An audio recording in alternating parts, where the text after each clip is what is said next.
ఓం నమ శివాయ. ఓం నమో నారాయణాయ.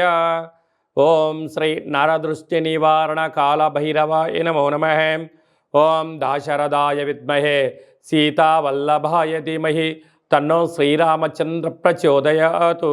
హరి ఓం. మా ఛానల్కి స్వాగతం. చూస్తున్న వీక్షకులకు ప్రేక్షకులకు ప్రియ కాళ భైరవ భగవద్బంధులకి స్వాగతం పలుకుతూ మమ్మల్ని ఎంతగానో ఆదరిస్తూ ఉండబడినటువంటి ప్రియ సోదరీ మణులు అందరికీ కూడా సనాతన ధర్మ వీక్షకులకు సంరక్షకులకు శ్రీరామనవమి పండగ శుభాకాంక్షలు. అందరము రామనామాన్ని జపింపచేద్దాం, ధర్మాన్ని కాపాడుకుందాం, ధర్మబద్ధమైన జీవితాన్ని పొందుదాం. అయోధ్యలో రామ విగ్రహ ప్రతిష్ఠ అయిన తర్వాత మొట్టమొదటిసారిగా జరుగుతూ ఉండబడినటువంటి శ్రీరామనవమి కనుక రాబోయే కాలంలో మనం అందరము కూడా అయోధ్య వెళ్దాం, రాముని దర్శిద్దాం, రామతత్వాన్ని మనము తెలుసుకుందాం. 16వ తారీఖు 4వ నెల 2024 నుండి 30/4/2024 వరకు పుట్టినటువంటి వారందరికీ కూడా ముందస్తుగా జన్మదిన శుభాకాంక్షలు. గతంలో వివాహం చేసుకున్న వారికి వివాహ వార్షికోత్సవ శుభాకాంక్షలు. ద్వాదశ రాశుల్లో గ్రహ గమనాన్ని ఒకసారి వీక్షింపచేద్దాం. మేషరాశిలో రవి మరియు గురు సంచార స్థితి, కన్యరాశిలో కేతు సంచార స్థితి, కుంభరాశిలో కుజుడు మరియు శని సంచార స్థితి, మీనరాశిలో బుధుడు శుక్రుడు మరియు రాహు సంచార స్థితితో ద్వాదశ రాశుల్లో గ్రహ గమనాలు ఈ విధంగా ఉన్నాయి. వృశ్చిక రాశి వారు చైత్రమాస పూర్ణిమ సందర్భంగా ఎలాంటి విధి విధానాలు పాటించాలో ఈ వీడియోలో సవివరంగా సంపూర్ణంగా తెలుసుకుందాం. వృశ్చిక రాశిలో ఏ నక్షత్రాలు వస్తాయనగా విశాఖ నక్షత్రంలోని చివరి పదం 4వ పాదము, అనురాధ నక్షత్రంలోని 4 పాదాలు, జ్యేష్ఠ నక్షత్రంలో 4 పాదాలు కలిపితే వృశ్చిక రాశి. చాలామందికి పుట్టినటువంటి కాల సమయంలో డేటా బర్తులు లేనటువంటి కారణం వలన పేరు యొక్క మొదటి అక్షరాన్ని అనుసరిస్తూ రాశిని తెలుసుకునే ప్రయత్నం చేద్దాం. ఏ అక్షరాలు ఉన్నట్లయితే తో, నా, నీ, నో, నే, నో, యా, ఈ, యు అక్షరాల వారందరూ కూడా వృశ్చిక రాశి జాతకులే. వృశ్చిక రాశి యొక్క అధిపతి కుజుడు. వీరికి అర్ధాష్టమ కుజుడు, అర్ధాష్టమ శని. ఒకవైపు కుజదోషం, మరోవైపు శని సంచార స్థితి. సంతాన స్థానంలో బుధుడు శుక్రుడు రాహు సంచార స్థితి. 6వ స్థానంలో రవి గురు సంచార స్థితి. లాభంలో కేతు సంచార స్థితి ఉండడం వలన వృత్తులలో, ఉద్యోగాల్లో, వ్యాపారాల్లో చాలా మెలకువలు అవసరం, ఓపిక అవసరం. తొందరపాటు నిర్ణయానికి సరైన సమయం కాదు అని చెప్పి గమనించాలి. అర్ధాశ్రమ కుజుడు కారణం వలన చిన్న చిన్న విషయాలకు ఆందోళన, అప్పులు ఇచ్చారా తిరిగి రావు, తెచ్చుకున్నారా తిరిగి కట్టలేని పరిస్థితి, స్థిర చరాస్తులు పోగొట్టుకునే పరిస్థితి చాలా అధికంగా ఉంటుంది. శత్రువులు పొంచి ఉన్నారు, వాహన ప్రమాదాలు పొంచి ఉన్నాయి, పోలీస్ స్టేషన్లు, గొడవలు, తీవ్రమైన ఇబ్బందులు, దీర్ఘకాలికమైన వ్యాధులు వచ్చే అవకాశం ఉంది. బ్రెయిన్ స్ట్రోక్ లాంటివి, అలాగనే పెరాలసిస్ లాంటివి, థైరాయిడ్, షుగరు, దీర్ఘకాలికమైన రక్తహీనతతో కూడుకున్న వ్యాధులు పొంచి ఉన్నాయి. ఇలాంటి కాల సమయంలో వీలైనంత వరకు మౌనంగా ఉండడం, రోజు యోగా చేయడం, సూర్య నమస్కారాలు చేయడం, ఏకాంతంగా ఉండడం ఉత్తమోత్తమము. ఒక ఎరుపు రంగు క్లాతులో ఒక దోషుడు అన్నాన్ని పోసి, దోషుడు కుంకుమను పోసి, ఎర్రటి అన్నాన్ని ముద్దగట్టి, ఎర్రటి ఒత్తులతో నెయ్యితో దీపం పెట్టి యజమానికి దిష్టి తీసి వేయడం వలన రుణ సమస్యలు, రోగ సమస్యలు, శత్రు సమస్యలు తొలగిపోతాయని చెప్పి గమనించగలగాలి. కనుక మీ జన్మ నక్షత్రమున పూర్ణిమ తేదీన ఎన్నో జాగ్రత్తలు అవసరం. స్వయంవృత్తుల వారు, సాఫ్ట్వేర్ రంగం వారు, హార్డ్వేర్ రంగం వారు, వ్యవసాయ సోదరీమణులు, గృహ భవన నిర్మాణ కార్యక్రమం చేసేవారు ఎంతో జాగ్రత్త అవసరమని చెప్పి గమనించాలి.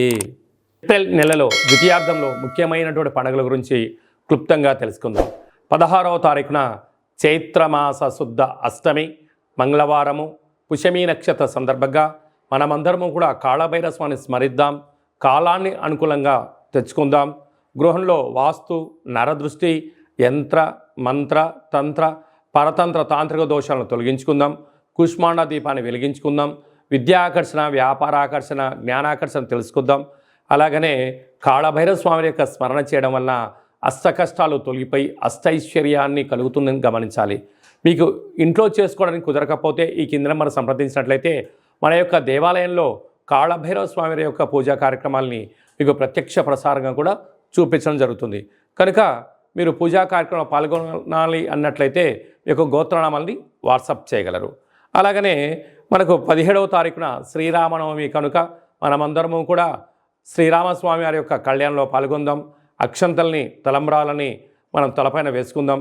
అష్ట కష్టాలని తొలగింపచేసుకుందాం. 23వ తారీఖున చైత్రమాస శుద్ధ పూర్ణిమ చిత్తా నక్షత్ర సందర్భంగా మన తెలంగాణ రాష్ట్రంలో ఉండబడినటువంటి మినీ అమర్నాథ్ యాత్ర అని చెప్పుకోబోతున్నటువంటి మనకు సలైశ్వర క్షేత్రాన్ని దర్శిద్దాం, స్నానం చేద్దాం, గ్రహ దోషాలను తొలగించుకుందాం, ఆధ్యాత్మిక యాత్ర చేద్దాం, స్వామివారికి ఆశీస్సులు పొందుదాం. ఇంకనూ ఈ ఏప్రిల్ నెలలో ద్వితీయార్థంలో ఇంకనూ విజయం సాధించగలగాలి అన్నట్లయితే ఈ యొక్క పాత్ర కంచు పాత్ర అంటారు. అంటే మనకు రాసులు 12 ఎలా ఉంటాయో, లగ్నాలు 12 ఎలా ఉంటాయో 12 రాసులు ఇందులో అచ్చు వేయడం జరుగుతుంది. ఈ యొక్క పాత్ర కంచు పాత్ర అవ్వడం వలన ఇంట్లో ఉదయము సాయంత్రము పూజ చేసిన తర్వాత శబ్ద తరంగాలను సృష్టించడం వలన అద్భుతమైనటువంటి ఆకర్షణ కలుగుతుందని చెప్పి గమనించాలి. ఒకసారి చూద్దాం.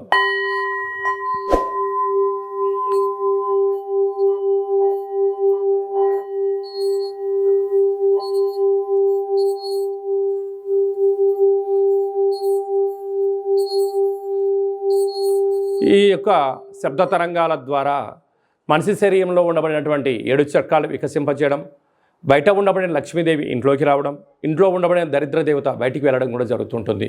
విద్య, ఉద్యోగ, వ్యాపార సకల జన ఆకర్షణ కలిగి మనం ఏదైతే అనుకుంటామో అది విజయం సాధించడం జరుగుతుంది. ఈ అక్షయ పాత్రతో పాటు ఒక కాళభైరవ స్వామికి ఒక పిరమిడు, డాలరు, కంకణము, కాళభైరవ హోమ కార్యక్రమాన్ని మీకు లైవ్ కూడా చూపించి గోత్రనామాల ద్వారా పూజ చేయించి మీకు ప్రసాదంగా ఏర్పాటు చేయడం జరుగుతుంది. ఆసక్తి గలవారు ఈ కింద నెంబర్ని సంప్రదించగలరు. అలాగే మీ వ్యక్తిగత జాతకం తెలుసుకోవాలనుకుంటున్నారా? మీ యొక్క పేరు, తేదీ, నెల, సంవత్సరం, సమయం రాసి వాట్సాప్ పంపించినట్లయితే 100 సంవత్సరాల జాతకాన్ని వ్రాసి పంపించి మీరు పుట్టినప్పుడు గ్రహ గమనాలు ఎలా ఉన్నాయి, ప్రస్తుతం ఎలా ఉన్నాయి, రాబోయే కాలం ఎలా ఉండబోతున్నాయో సవివరంగా తెలియజేయడం జరుగుతుంది. అలాగే మన దేవాలయంలో మన యొక్క జ్యోతిషం చెప్పించుకున్న వారందరికీ కూడా కాళభైరవ స్వామి వారి యొక్క అర్చన అభిషేక కార్యక్రమాలు కూడా ఉచితంగా కూడా చేయించడం జరుగుతుంది. అలాగనే చాలామందికి పుట్టినటువంటి కాల సమయంలో డేట్ ఆఫ్ బర్త్లో లేనటువంటి వారికి మీ పేరు యొక్క మొదటి అక్షరాన్ని అనుసరిస్తూ రాశిని తెలియజేస్తూ అలాగనే రమణ శాస్త్రం ద్వారా అనగా కాళభైరవ ఉపాసన చేత భూత భవిష్యత్ వర్తమానాన్ని గవళ ద్వారా తెలియజేయడం జరుగుతుంది. ఆసక్తి గలవారు ఈ కేంద్రమును సంప్రదించి అపాయింట్మెంట్ తీసుకొని సంప్రదించగలరు. మీ డేట్ ఆఫ్ బర్త్లను వాట్సాప్లో పంపించగలరు. అలాగనే మీ అబ్బాయికి కానీ అమ్మాయికి కానీ ఎంత ప్రయత్నం చేసినా వివాహం అవ్వడం లేదా, ఎందుకు అవ్వడం లేదు, జాతకంలో ఎలాంటి యోగాలు ఉన్నాయి, జాతకంలో ఎలాంటి దోషాలు ఉన్నాయో తెలియజేయడం జరుగుతుంది. వచ్చినటువంటి వధువు వరుడు యొక్క జాతకంలో గ్రహ గమనాల యొక్క పరిస్థితులు బట్టి వీరిద్దరి వివాహ తదనంతరము సంతానము, విదేశానము, రాజసన్మానము, రాజయోగాలు కూడా తెలియజేయడం జరుగుతుంది. అలాగే మీ ఇంట్లో తరచుగా భార్యాభర్తలు గొడవ పడడం కానీ, ఇబ్బంది పడడం కానీ, ఒకరిపైన ఒకరికి అభిప్రాయాలు సక్రమంగా లేనటువంటి పరిస్థితులు ఉన్నట్లయితే మీ యొక్క ఇరువురు పేర్లను పంపించగలిగినట్లయితే జాతకంలో ఉండబడిన దోషాలను గమనించి చిన్న చిన్న రెమెడీస్ ద్వారా మీరు పార్వతీ పరమేశ్వరులాగా కలిసి ఉండేటువంటి సలహాలు సూచనలు కూడా ఇవ్వడం జరుగుతుంటుంది. అలాగనే మీకు పుట్టినటువంటి పిల్లల యొక్క డేట్ ఆఫ్ బర్త్లు పంపించినట్లయితే నామ నక్షత్రం ఏది పెట్టుకోవాలి, ఏ మాసంలో ఎలాంటి పేర్లు పెట్టుకోవాలి, వారి యొక్క విద్య, ఉద్యోగము, తదుపరి భవిష్యత్తును కూడా సంపూర్ణంగా తెలియజేయడం జరుగుతుంది. కనుక అపాయింట్మెంట్ తీసుకొని సంప్రదించగలరు.